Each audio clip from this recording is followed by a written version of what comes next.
Be here, and I thought they're really interesting presentation, not least because it's interesting coming from government to think about the challenges that we face in terms of approaching the digital revolution and the impact that it has on the way that you in brand management and brand finance think about the impact of these great digital companies. And I'm going to return to that point in a little bit. And the cracking lineup of speakers that we've got today covers of course, these commercial aspects and the challenges and the risks and the opportunities. And I wanted to look at this from the point of view of where the government's coming from. And I come at it from somebody who started life in a tech company. If you go onto the internet and you type in your postcode and it brings up your address, I grew up in the family business that wrote that software. So I hope we've saved you some time with your Christmas shopping over the years. And now I have the great honour and privilege to be in government supporting this agenda. But there has been a change in this agenda. And the change has been from a time when progress in tech was seen as and regarded as an unambiguously good thing, to the need to promote the tech industry whilst also rising to and mitigating some of the challenges. And I think that has an impact on brand valuation and the discussion that we've just had. We're living in an incredible moment in time. It's easy to say that. The way I like to think about it is this. We think of the pace of technological change as incredibly fast, but this is actually likely to be the slowest pace of change that we'll experience until the end of our days. Because with each day and each month and each year, the pace of change is getting faster. Data processing is booming, data storage is ballooning, and the costs of transmitting and storing information are collapsing along with the physical space needed to do all this. If you think about it, back in the era of floppy disks, which some of you may remember, it would have taken more than 7,000 floppy disks to store 1 hour-long episode of a TV show, costing nearly £30,000. Whereas the latest scan disk, the latest micro SD card, unveiled just last week, has the capacity to hold hundreds of episodes in one tiny SD card at 1/100th of the cost. It's just one example, one sort of physical example of the extraordinary ways in which these things are changing. And my argument is that this is an extraordinarily exciting time to be discussing digital in the world of brand management, but it is also a time when the challenges need to be met. So we're in the midst of this revolution, and in business as well as in government, now is the time that we must harness this incredible technology for the good. And this harnessing for the good, I think, matters for brand value as much as it matters for us in government trying to make sure this technology works for the benefit of humanity.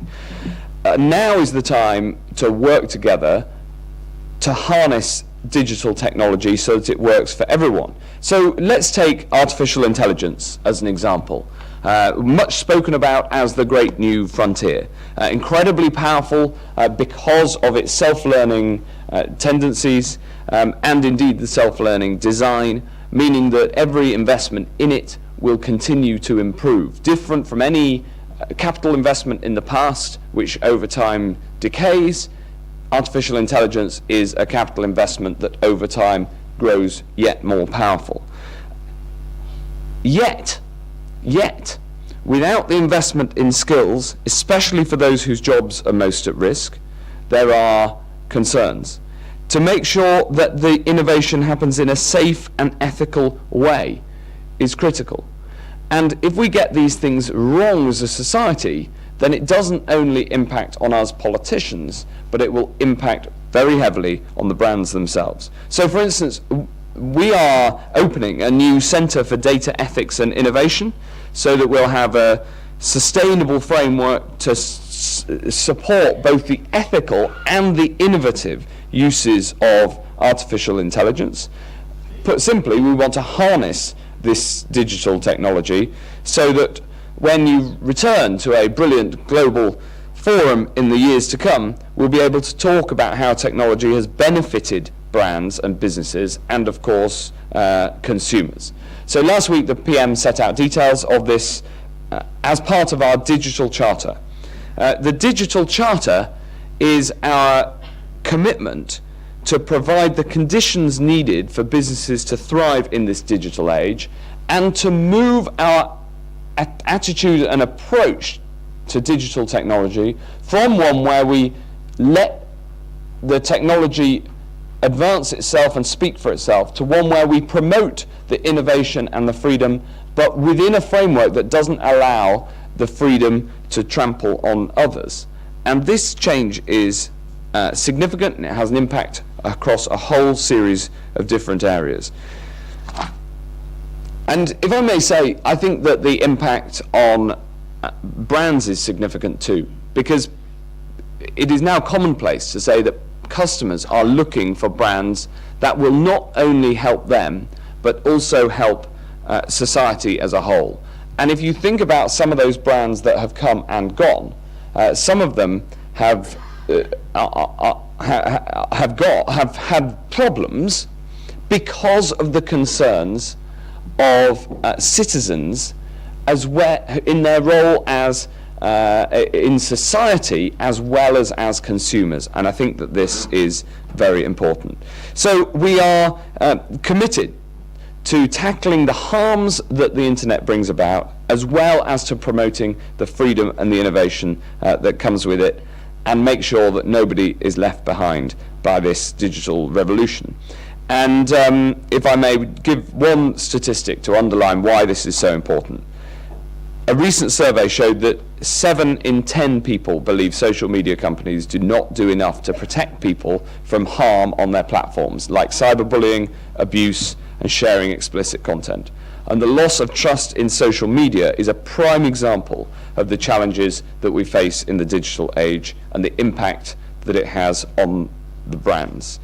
But while there are challenges, many of them daunting, the answer is not to turn our backs on the technology, but find innovative solutions to make it work so digital works for everyone.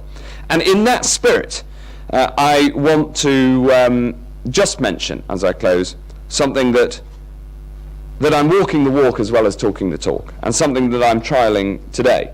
Although we're not brands as such, politicians as public figures have something akin to a brand, and we use a variety of communication channels in order to connect with individuals and in particular with our constituents. And I think that it's only right that if I'm encouraging you to be innovative with technology and try to use it in a socially responsible way, I should practice what I preach. So I'm delighted to tell you that I'm doing just that.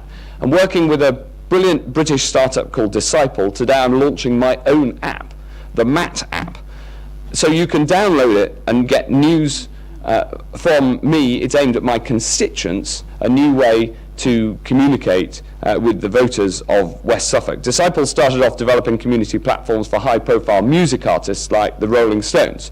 So it was definitely tempting to use them to launch my long-awaited singing career, but I thought better of it and instead have put this technology to good use, and I hope to use it as a means to connect better with my local constituents in West Suffolk. And I hope that the app will be a new means for elected representatives to be able to connect, to interact with constituents, and for constituents to engage with each other in a safe, moderated digital space, with clear community guidelines to prohibit abuse or explicit content.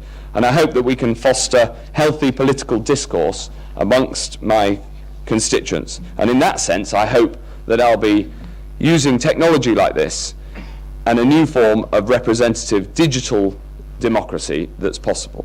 So this is just one very, very small example, but the point is that a common feature of digital technology is how it's innovative and how we must try to design out the problems from the start. It is up to us to choose how to harness it. And of course, there will be challenges. And in your world of brand management, that's no different from everywhere else. But I think that with the right approach and with taking these concerns and challenges seriously, we can ensure that the digital revolution is celebrated, not feared, at fantastic forums like this for years to come. Thank you very much indeed.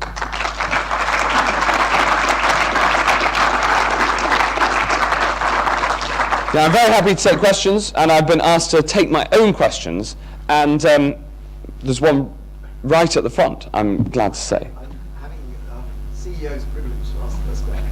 Is this on? I don't think it's on. Hello? Oh, Yes. right, okay. Two connected questions, actually. The first one is, with all this digital technology, what is to stop us having elections and votes electronically to make life a lot easier? Obviously, that would be good if we want to have any more referenda. The other thing is, so using digital technology to actually improve the electoral process. Yeah. The other one was, did you see in the Times yesterday the American academic study where a large-scale study demonstrated that better-looking people tend to be more right-wing? I'll leave that second one to my wife to judge. The first one, on the first question, I think that, do you know, I've completely forgotten what your first question was. Yes, electronic voting. So there's the reason that we don't think that electronic voting is a good idea in the UK now is all around ID verification. So as it is, we're strengthening the ID verification needed for physical voting. But with the debates around the world around interference in elections and the need for people when voting to be for that process to be protected and legitimate, so that whatever the outcome, people abide by the outcome, means that we're extremely cautious about moving about anything that might undermine the ID verification of an individual when voting, not only because in and of itself it's very important to get it right, but also because the legitimacy of results is important. And the referendum is a case in point. I voted Remain and I campaigned to Remain, but I respect the result of the referendum. And I think that it's good that the country by vast majority respects the result of the referendum, no matter how they voted. There are very few voices, a few of them quite noisy, but there's very few voices that are trying to actively overturn it. And I think that that is a good thing, and so confidence in the legitimacy of the outcome of an electoral event, whether that's an election or a referendum, I think is very important. Another question. Paddy Barwise from London Business School. I'm delighted that you're talking a lot about citizenship issues and no one being left behind. But building on what you just said in the context of elections, but also linking it to quite a lot of resource we're quite rightly putting into online public services. This is not a question, this is actually more a suggestion. I'm hoping that you will do something which all your predecessors have so far failed to do, and that is to take seriously addressing the fact that we have at least 8 million UK adult fellow citizens who for practical purposes are not online. Yes. And so far government attempts to accelerate the rate at which we reduce that number have been pretty ineffective. And I think having someone coming in with a tech background like you is an opportunity to start taking that much more seriously. So I think it's incredibly important, especially as we increasingly put government services online, to make sure that people have the capacity to interact and the confidence to interact with them online. Now, the number of people who don't know how to use the internet is falling. It was the latest figures. It's fallen from 14% to 10% over the last couple of years. So it is moving in the right direction. But I think that the point you made is very important. Now, there are always going to be some people who, for whatever reason, maybe because of a disability, maybe because of a religious conviction or a lifestyle choice, will never want to go on the internet, and public services always need to be available for them. But once you get the large majority of people using an online service, it means that resources are freed up to help the people who can't. So there is the fact that public services usually are universal and available to everybody means that you do have to make sure they can't be entirely online only. But clearly we presume that they should be online. And there's and so the drive to ensure everybody can participate is very important. Hi, Bill Woolsgrove, Brown Finance. I think it's great there's a Minister for Digital and so many other things as well. And to my point, I think Digital Britain is really exciting. But I'm slightly confused because with digital, content is king, and you need creative people to create content. Yeah. And I have a real fear that this government is putting creativity on the back burner, particularly in education. Certainly, we've noticed that it's trying to focus on science and technology, whereas actually creativity is the future, particularly in the digital environment. What do you think about that? Yeah. So we are. I'm not only the Secretary of State for Digital, but also for Culture, Media, and Sport. And in a way, it is the department for the digital connectivity and the content. And there's a reason that we put them all in the same department because of the very strong links between the two. So I strongly agree with you on our future prosperity will be built at the nexus between brilliant technology and artistic creativity, and it's one of the areas where Britain is brilliant and world leading. Now, that obviously has to drive through our education system as well. In some places we've made a lot of progress. For instance, bringing coding into the curriculum from the age of 8 was one of the best things that we did in education. But also, rigorous standards are very important in education. So rigorous standards, especially in English and maths, underpin creativity and the capacity to articulate it. I am a strong supporter of having more arts in education, and especially more music in education. We recently put £300 million to have more music, so that children in state schools can have support, ensuring that they can buy equipment and instruments in music. But I recognise that there's a lot more. There's a challenge here, and that there's a lot more to do. Yes, there was a gentleman here. Thank you, Minister. You talked about, we saw the value of the platform brands in the earlier presentation, and you talked about balancing the innovation with the negative effects. Your government and yourself indeed have worked very hard on dealing with the negative effects for the creative industries. Do you see that now moving on to working to help protect brands, British brands, small brands, big brands, from counterfeits and fakes being sold via platform? Yes, I think there's a lot of work to do here, because one of the many areas of life that's been disrupted by the digital revolution is the rules around and enforcement of intellectual property rights.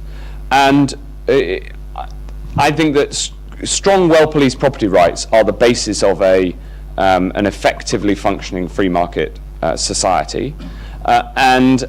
As the Chinese are discovering, free market societies are ones that create prosperity for their citizens. And in the modern world and in the digital age, it's intellectual property rights that are at the forefront of those property rights. Yet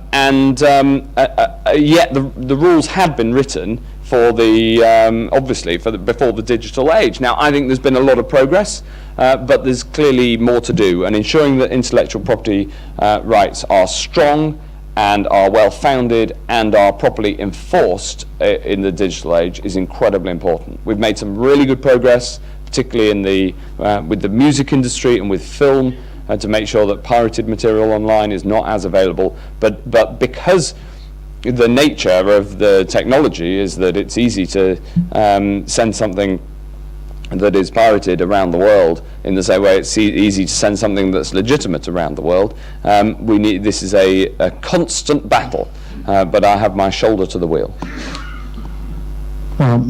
Matt, Phil Macaulay, thanks for spending time today. I just have one really simple question for you, which is, when are you going to guarantee us world-class broadband speeds instead of the pathetic stranglehold that OpenReach has at the moment? When are you going to break the monopoly and sort that out? Because we are really light years behind everyone, and we all know that in this room. Well, there you are.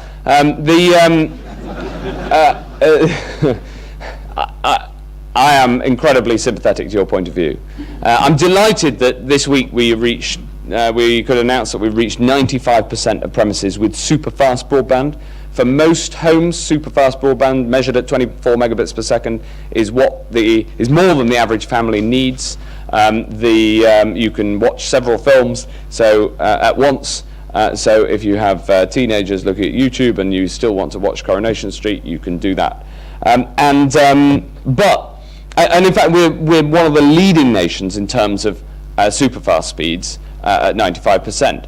But where we need to really get motoring is on the full fibre gigabit connectivity, where only 3% of UK premises are connected, and we can see the increase in demand for data at a rapid rate, and we need to make sure we get ahead of that curve.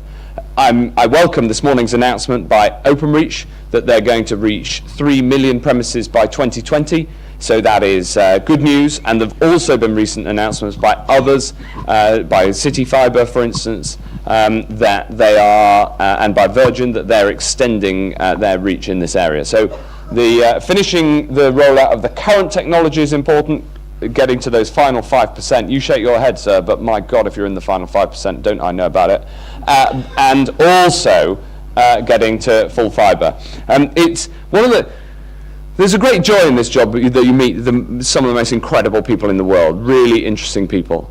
And one of the frustrations of it is that sometimes you're trying to ask them questions about their interesting lives, and all they want to do is badger you about their broadband.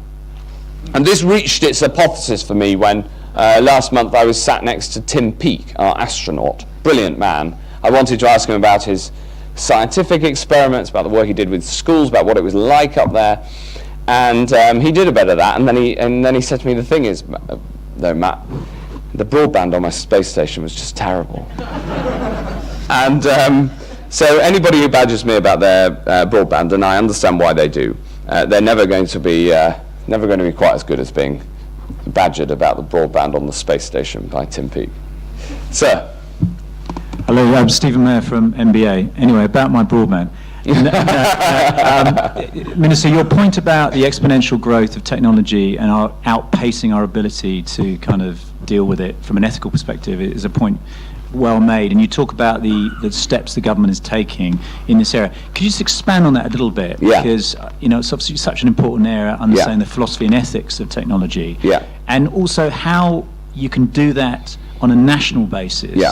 Because obviously we're talking about a global issue here. Yeah, that's right. That's a really good question, and we put a lot of thought and time into this issue, because clearly artificial intelligence has great power and great opportunity, but with it brings some serious risks. And the narrow AI, as it's called, that's being developed now, that can solve through machine learning specific problems within a specific area.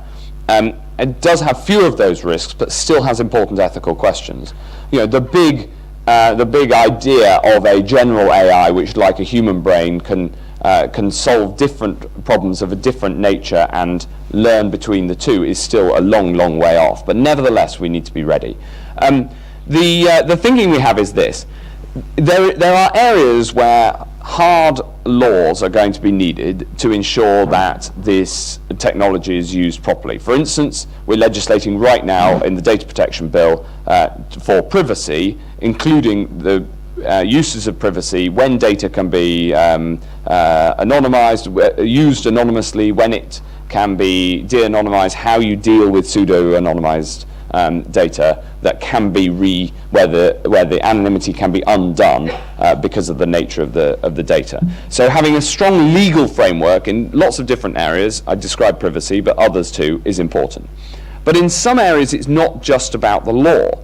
So for instance, there are many questions that are made explicit by technology and by artificial intelligence and machine learning that currently are implicit. The classic case is that if you have a autonomous vehicle driving down a road and there are 5 people or a large number of people who are going to be killed if you carry on going down the road, should the car veer off and kill the driver? Now, a utilitarian might say, a pure utilitarian might say, yes, it should. But the person buying the car is not going to want to buy the car if that's what's programmed in the algorithm. But they'd quite like that to be in the algorithm of everybody else's car. Now, autonomous car companies don't want to answer this question particularly. They are not experts in ethics, and ultimately, how you resolve these ethical judgments made explicit by the technology is a social problem, not one that rightly should be left to corporates.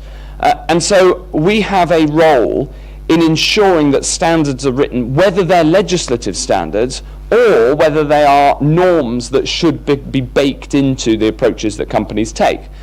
So we're setting up this centre at arm's length. The point you make about it being this being a global issue is vital, and in fact the presentation amply demonstrated that. So the centre will of course work with others around the world. The World Economic Forum is also setting up a series of centres that it will interlock with.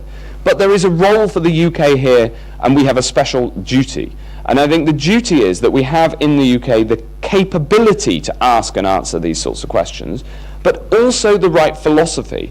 In America, they find it far harder to do this because of the libertarian, more libertarian philosophy, and also the nature of the Constitution makes it harder for their government to move fast. In some places else, other places in the East, they're far less worried about privacy and don't have the sort of overarching liberal values of ensuring that in each person has the same rights as well as responsibilities. And so the UK is very well placed to deal with this and provide international leadership. And even if we can't change the rules for the whole world, we can show the direction in which we've got to travel. And with that, one of the norms that I respect that we have in our offline world is that when a lady in the front row holds up a great big sign saying get off the stage, that's what you've got to do. Thank you very much indeed.